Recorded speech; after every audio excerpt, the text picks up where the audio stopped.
हमारे चैनल का स्लोगन है, जैसा कि आप पीछे देख रहे हैं, stay at home study at home. इसके माध्यम से हम लोग आप लोगों को कहना चाहते हैं कि आप लोग घर पर ही रह करके अच्छी से अच्छी तैयारी कीजिए। इस वीडियो के माध्यम से मैं आपको सोशल साइंस में जो वीडियोज प्रस्तुत करूंगा, निश्चित रूप से वो आपके एकेडमिक के साथ साथ कॉम्पिटिटिव एग्जाम में भी सहायता देगी।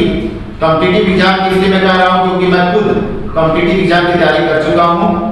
इलाहाबाद में कई साल में रहा और कुछ कंपटीशन भी बीट किया, लेकिन कुछ परेशानियां आई, परिस्थितियां थी जिसकी वजह से कुछ प्रॉब्लम आई। लेकिन मैं चाहता हूं कि आप इसका फायदा उठाएं और जो भी मैं आपको बताता हूं उसको निश्चित रूप से गौर से देखें, उसको समझें, और जो समस्या हो मैं अपना व्हाट्सएप नंबर आपको दे देता हूं। उस समस्या पर आप मुझे बता सकते हैं। उस समस्या को मैं हर संभव प्रयास करूंगा कि आपकी समस्या का समाधान हो सके। मेरा व्हाट्सएप नंबर नोट कर लीजिए, 81 15 36 99 42।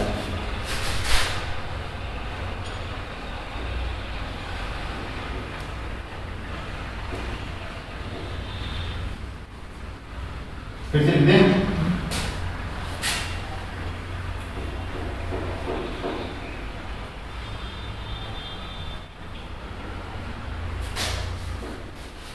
इस नंबर पर आप यदि कोई आपको समस्या होती है किसी तरह का,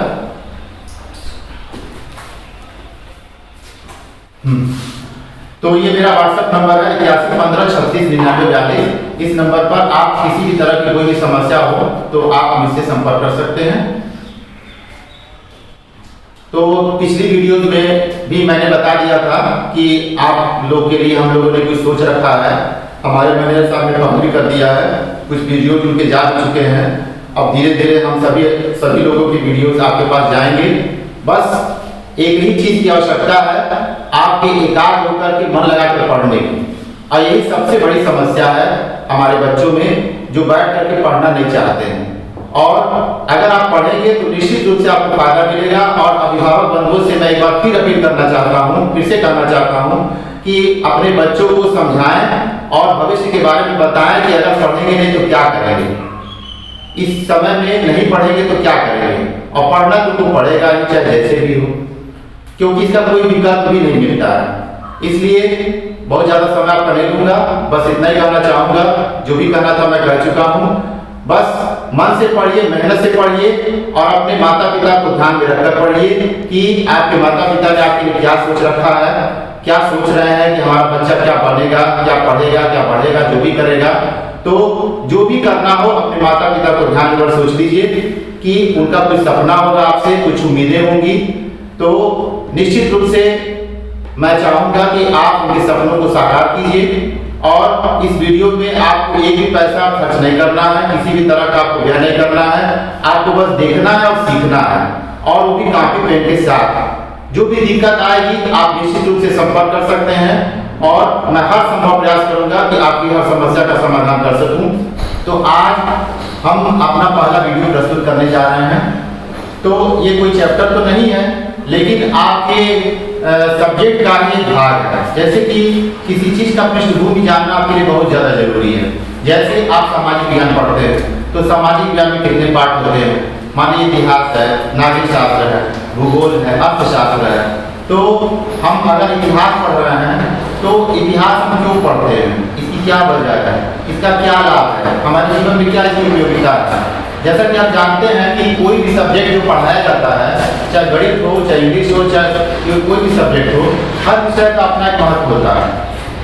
लेकिन कुछ लोग कुछ ही सब्जेक्ट को बहुत ज़्यादा महत्व देते हैं, अन्य सब्जेक्टों को जैसे कि इग्नोर कर देते हैं। जैसे हिंदी को ले लीजिए, हिंदी को बहुत ज़्यादा इग्नोर कर दिया जाता है। लेकिन अगर देखा जाए तो हिंदी हमारी ऐसी भाषा है कि उसमें कई ऐसी छोटी छोटी चीज़ें होती हैं जो हमें नहीं आती हैं, और कंपटीशन में ऐसा कुछ देता है कि हम बता नहीं पाते हैं। इसी तरह से इतिहास है, भूगोल है, नागरिक शास्त्र जो भी है, तो हर सब्जेक्ट का अपना महत्व होता है। तो आज हम इतिहास विषय पर अपना प्रस्तुतिकरण करेंगे। आपको बताएंगे कि इतिहास होता क्या है, इसकी क्या उपयोगिता है, हम क्यों पढ़ते हैं। इसके पहले आप जान लीजिए, सामाजिक विज्ञान में आपको 4 पाठ पढ़ने होते हैं। पहला आपका रहता है इतिहास, दूसरा रहता है भूगोल, तीसरा आता है नागरिक शास्त्र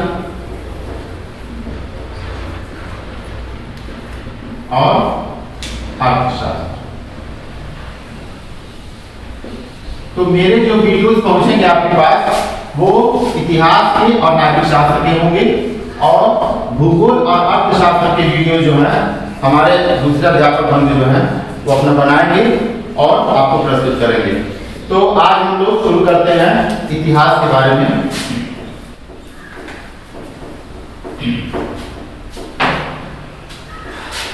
हम लोग पढ़ते हैं इतिहास।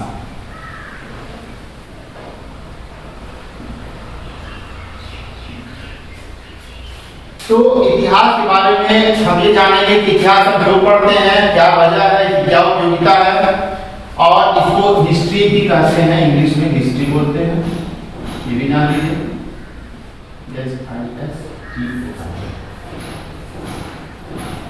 इसे इंग्लिश में हिस्ट्री भी बोलते हैं। तो हम आते हैं अपने टॉपिक पर। देखिए इति प्लस और प्लस इसका तात्पर्य क्या होता है? तात्पर्य कि ऐसा निश्चित रूप से था। इसका मतलब क्या होता है? ऐसा निश्चित रूप से था। तो इतिहास के बारे में हम इतना जानते हैं कि इति प्लस और प्लस आस से मिलकर बना है, और इसका मतलब होता है कि ऐसा निश्चित रूप से था। अब इतिहास के बारे में हम कुछ विद्वानों की परिभाषाएं जान लेते हैं कि अन्य विद्वान क्या कहते हैं इतिहास के बारे में, फिर हम अपना उनके अनुसार अपना परिभाषा निकालेंगे कि क्या इसका मतलब होता है। तो जैसे एक विद्वान है रेनियर साहब, मान लीजिए रेनियर एक विद्वान है, इनका कहना है कि इतिहास एक कथा है।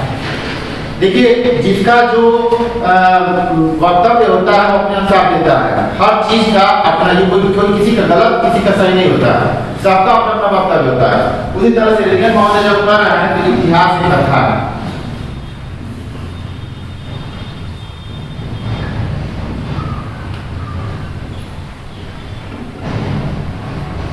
मैं आप लोगों से निवेदन करूंगा कि कॉपी पेन आप लोग ले लीजिए। ये ऐसी चीजें हैं आपको बहुत कम मिलेंगी, आपके एकेडमिक में भी सहायता करेंगी और आपके कॉम्पिटिटिव एग्जाम में भी सहायता करेंगे। और इस वीडियो को लास्ट में देखिएगा, क्योंकि वीडियो के लास्ट में ही मैं बताऊंगा कि कैसे क्वेश्चन बनते हैं और आप इसका क्या जवाब देंगे। तो इतिहास एक कथा है, रेनियर महोदय का हो गया। इसी तरह से प्रोफेसर ब्यूरी है, इन्होंने भी इतिहास के बारे में अपना व्यू रखा है। प्रोफेसर ब्यूरी, इनका क्या कहना है? इनका कहना है कि इतिहास विज्ञान है,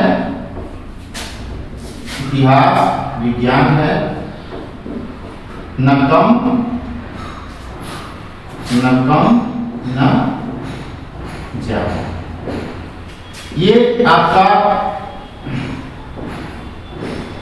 प्रोफेसर ब्यूरी महोदय का हो गया है, और प्रोफेसर ब्यूरी महोदय ने अपना वक्तव्य दिया है कि इतिहास विज्ञान है, न कम न ज्यादा।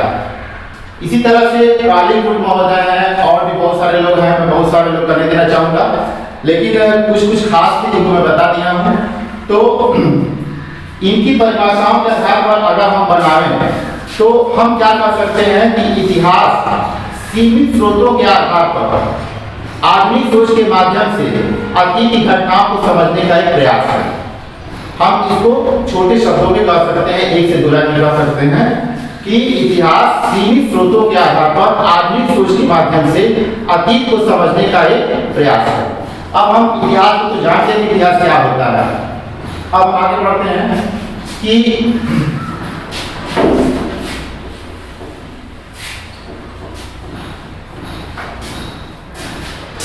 थोड़ा सा हम लोग जान लेते हैं कि इतिहास के पितामह के बारे में। इतिहास के पितामह इसको कहा जाता है हेरोडोटस को कहा जाता है, हेरोडोटस, जिसको बहुत सारे लोग हेरोडोटस भी पढ़ते हैं, लेकिन मेरे विचार से हेरोडोटस नहीं होगा। इसलिए नहीं होगा क्योंकि कहीं भी आप देखिए इसके नीचे हलंत नहीं लगा हुआ है। अगर हलंत लगेगा तभी आप हेरोडोटस पढ़ेंगे। मैं आपको पहले बता देना चाहिए, क्योंकि कुछ लोग कमेंट कर सकते हैं कि हेरोडोटस पढ़ा जाता है, तो मैं आपको बता दूं हेरोडोटस कब पढ़ा जाएगा। हेरोडोटस तब पढ़ा जाएगा जब नाम के नीचे हलंत लगेगा। लेकिन आप कहीं इसको देख लेंगे तो इसको नीचे हलंत नहीं लगा है, इसलिए हम इसको हेरोडोटस ही पढ़ेंगे। आप लोग भी हेरोडोटस ही पढ़िएगा। तो हम आगे बढ़ते हैं। हेरोडोटस जो है इतिहास के पितामह कहे जाते हैं, इस बात को नोट कर लीजिए। इनके बारे में थोड़ा सा हम लोग जान लेते हैं संक्षिप्त रूप में। कि हेरोडोटस जो थे वो यूनान के थे। कहाँ के थे? यूनान के। और इनका जन्म 480 ईसा पूर्व में हुआ था। ईसा पूर्व। ध्यान रखिएगा यहाँ पे कि हेरोडोटस के बारे में हेरोडोटस के बारे में बता रहा हूँ। ये यूनान के थे और इनका जन्म 480 ईसा पूर्व में हुआ था। इसको ईस्वी मत समझ लीजिएगा, ये बहुत बड़ा डिफॉल्ट हो जाएगा।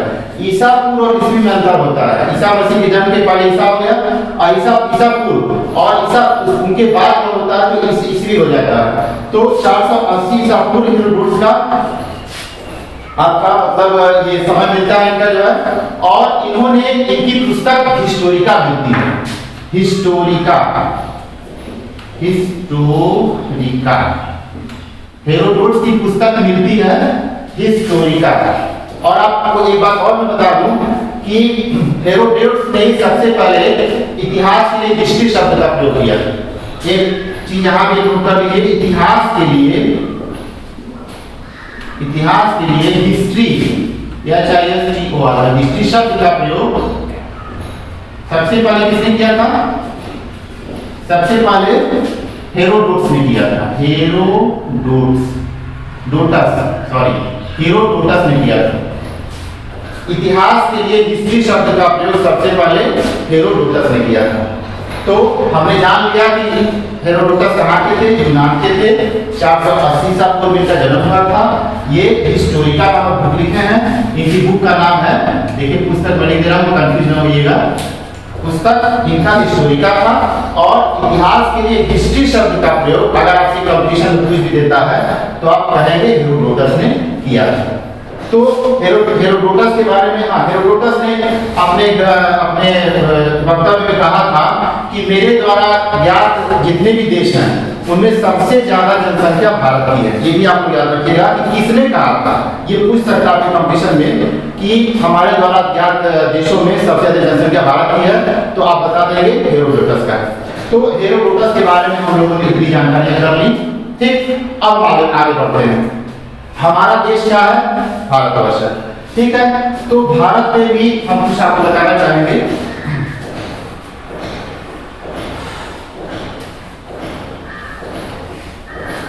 हमारे देश भारत का नाम जो है, भारत कैसे पड़ा? तो प्राचीन हम लोग बहुत पहले पढ़ते थे, शकुंतला कुसुम के जो पुत्र थे भरत, उनके नाम पर कहा जाता था कि भारत नाम पड़ गया। लेकिन ये गलत है। हमारे भारत का नाम जो है वैदिक जन भरत के नाम पर पड़ा। वैदिक जन भरत के नाम पर हमारे देश का नाम भारत पड़ा। इसको नोट कर लीजिए, बहुत महत्वपूर्ण लाइन है ये। वैदिक जन भरत के नाम पर हमारे देश का नाम भारत पड़ा। इसको आप लोग भारत पड़ा। ठीक है, आप लोग इसको नोट करते रहिए, क्योंकि मुझे बहुत सारी चीजें बतानी लगती हैं। मैं इस जगह काफी देर तक इसको नहीं छोड़ सकता, क्योंकि अभी भी और भी मैटर मुझे देने हैं। तो देखिए, वैदिक जन भरत के नाम पे हमारा देश का नाम भारत पड़ा। अब हम जान लेते हैं कि हमारे देश के कई नाम हैं। अब आप कहेंगे सर कैसे कई नाम? जैसे हमारे देश का नाम भारतवर्ष भी है, इसके अलावा हमें क्या कहते हैं, इंडियन भी कहा जाता है, इंडियन। ठीक है, इंडिया, भारत को इंडिया भी कहा जाता है। इसके अलावा हिंदुस्तान भी कहा जाता है, इसके अलावा हिंद भी कहा जाता है, जम्मू द्वीप भी कहा जाता है, कहा गया है भारत को जम्मू द्वीप भी कहा गया है। ठीक है, और चलिए इतना तो बात जान लेते हैं, एक आध छूटेगा तो देखा जाएगा। भारतवर्ष सबसे पहले कहा गया, भारत को कहा कहा गया? विष्णु पुराण में। सबसे पहले भारतवर्ष विष्णु पुराण में भारत को भारतवर्ष कहा गया? विष्णु पुराण। इसके अलावा इंडिया सबसे पहले किसने कहा भारत को? यूनानियों ने सबसे पहले कहा, यूनानियों। ध्यान रखिएगा, यूनानियों। ठीक है, इसके अलावा हिंदुस्तान किसने कहा? ईरानियों ने भारत को हिंदुस्तान नाम दिया था। और हिंद किसने कहा था? अरबों ने।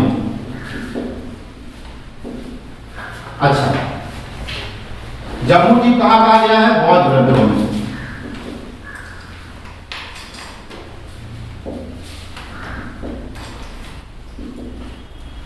ठीक है। इसी तरह से बहुत सारे भारत के जितने भी नाम हैं मैं आपको बता दिया हूं। और एक भूल रहा मनुस्मृति में कहा गया है आर्यभट्ट। हाँ, आर्यभट्ट जो है मनुस्मृति में कहा गया है, ये भी सुना था। आर्यभट्ट ये कहाँ कहा गया है? मनुस्मृति में। तो इतनी चीजें आपको जानकारी के लिए बहुत ज्यादा जरूरी है, क्योंकि ये आपको बेसिक चीजें हैं जो आपको जानकारी होनी चाहिए। अभी हो सकता है आपको किताबों में, छोटी किताबों में ना मिले, धीरे धीरे जब कंपटीशन में आगे जाएंगे तो ये सारी चीजें आपको जाननी पड़ेगी। तो मैं चाहूंगा कि ये सारी चीजें आप जानते रहेंगे तो भविष्य में जब आप तैयारी करने जाएंगे तो आपको थोड़ा सा कम मेहनत में ही आपको अच्छी सफलता मिलेगी। तो आर्यभट्ट मनुस्मृति आपको एक बार फिर से मैं रिपीट कर दे रहा हूँ। वैदिक जन भारत के नाम पर हमारा देश का नाम भारत पड़ा।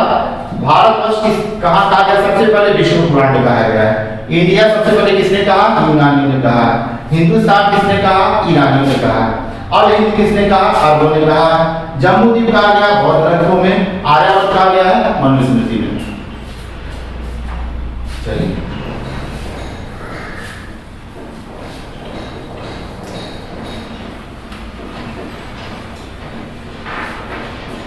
अब हम लोग ये जानेंगे कि जो क्या कहते हैं,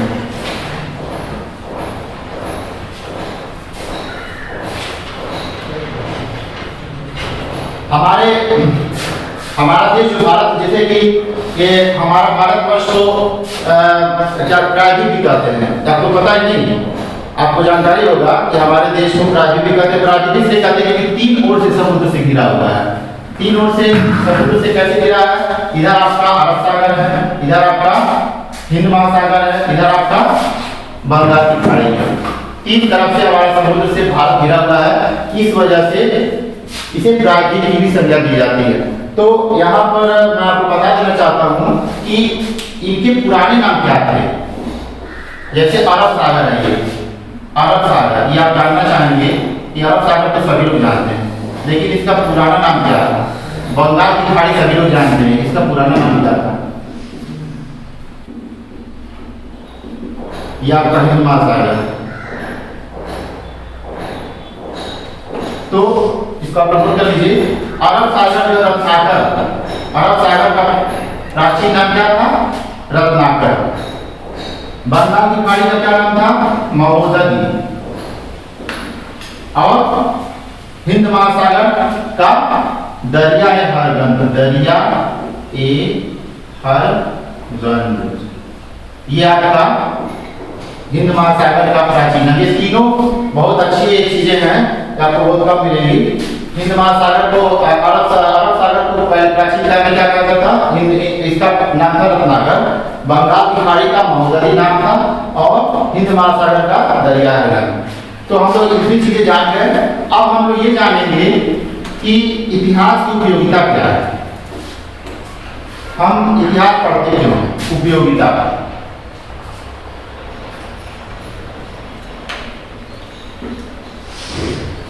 इसको मैं बोल दे रहा हूं, लिख लीजिएगा, जरा मार्कर दीजिएगा।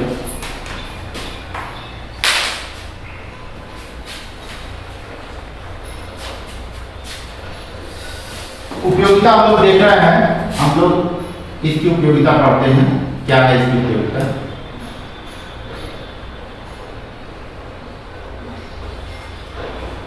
अतीत काल की घटनाओं से हम सबक लेते हैं, ठीक है, और वर्तमान को सुधारते हैं। अतीत काल की घटनाओं से सबक लेकर के हम अपने वर्तमान को सुधारते हैं, ये इसकी उपयोगिता है। दूसरी उपयोगिता हम कह सकते हैं, एक डच कहावत है कि पत्थर पर पैर मारने के बाद जब गधा की चोट खा जाता है तो दूसरी बार वो काम नहीं करता है, फिर से पत्थर पे पैर नहीं मारता है। तो ये भी उससे हमसे इतिहास से हमें सबक मिलता है। तीसरा है कि हर युग की अपनी समस्या होती है और इस समस्या के समाधान के लिए हमें समझ की आवश्यकता होती है और यह समझ में इतिहास से ही मिलता है। ये भी हो गया, 3 पॉइंट हो गया। चौथे पॉइंट में हम कह सकते हैं कि इतिहास हमें प्राचीन सभ्यता संस्कृति का दर्शन कराती है, हमें बताती है कि हमारी प्राचीन सभ्यता संस्कृति क्या थी। तो सबसे ज्यादा जरूरी तो मैं आपसे जो पहला लाइन था कि अतीत काल की घटनाओं से हम सीखते हैं। अब हम आपको थोड़ा सा एक उदाहरण के रूप में इसको प्रस्तुत करना चाहेंगे कि आप सोचेंगे कि सर कैसे अतीत काल की घटनाओं से हम कैसे क्या सीखे हैं, क्या हमने गलत किया था, हमने क्या सीखा। तो हम इसका छोटा सा उदाहरण लेंगे। तराइन का युद्ध हुआ था, आपको पता होना चाहिए तराइन का युद्ध। ये बहुत छोटा सा उदाहरण है, आपको जो मैं पहला पॉइंट बोला हूँ उसको सिद्ध करने के लिए।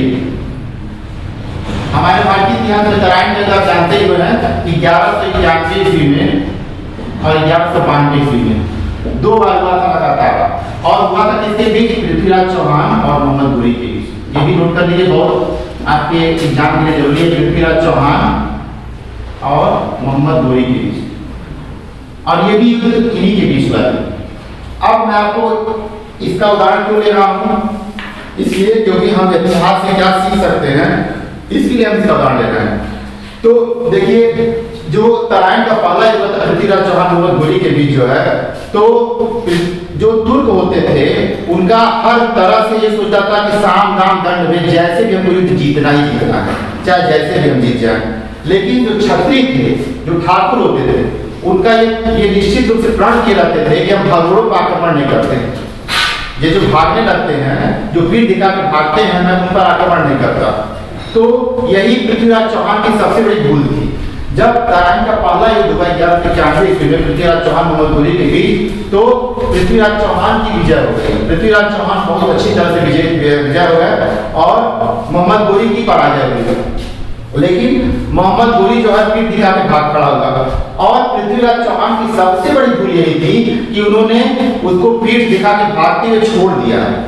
अगर वो पीठ दिखा के छोड़े नहीं होते उसको, तो आज इतिहास कुछ और होता। उन्होंने ये कहा कि अरे भगोड़ा है, इसको भागने दो। लेकिन जैसा कि आपको पता होना चाहिए कि घायल से और ज्यादा खतरनाक होता है, वैसे शेर की तुलना में घायल से ज्यादा खतरनाक होता है। तो पृथ्वीराज चौहान ने ये बहुत बड़ी भूल कर दी थी मोहम्मद घोरी को छोड़ करके। और वही मोहम्मद घोरी जो था अगले साल खूब अच्छी से तैयारी किया, और तैयारी करने के बाद आया और उनको विधिवत पराजित किया गया 92 में, और पृथ्वीराज चौहान की दूसरी वाले में पृथ्वीराज चौहान की विधिवत हार हुई।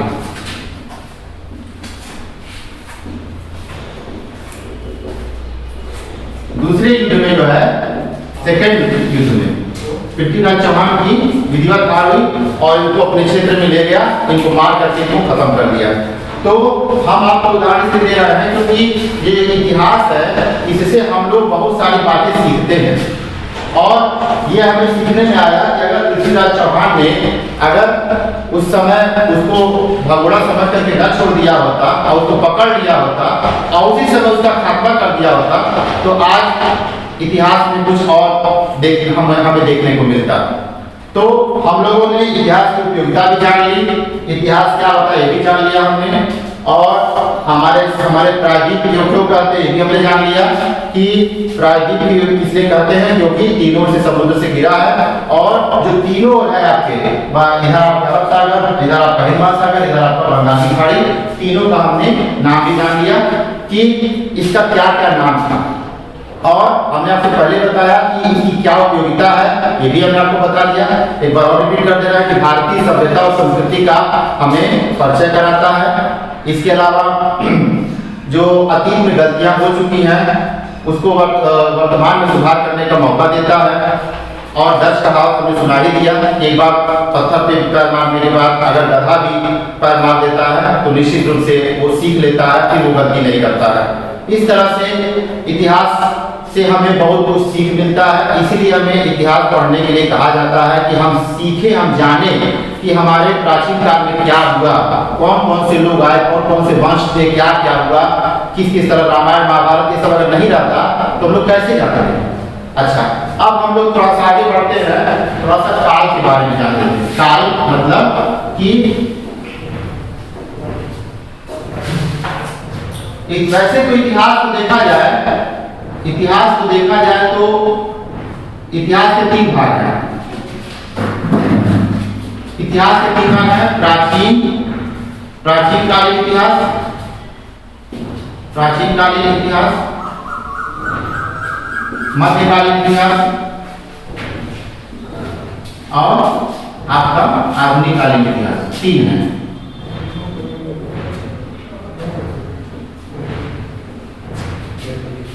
अब हम देखेंगे ये तो इतिहास से 3 भाग हो रहा है। अब जो है हम प्राचीन कालीन इतिहास लेते हैं तो इसके 3 भाग करते हैं।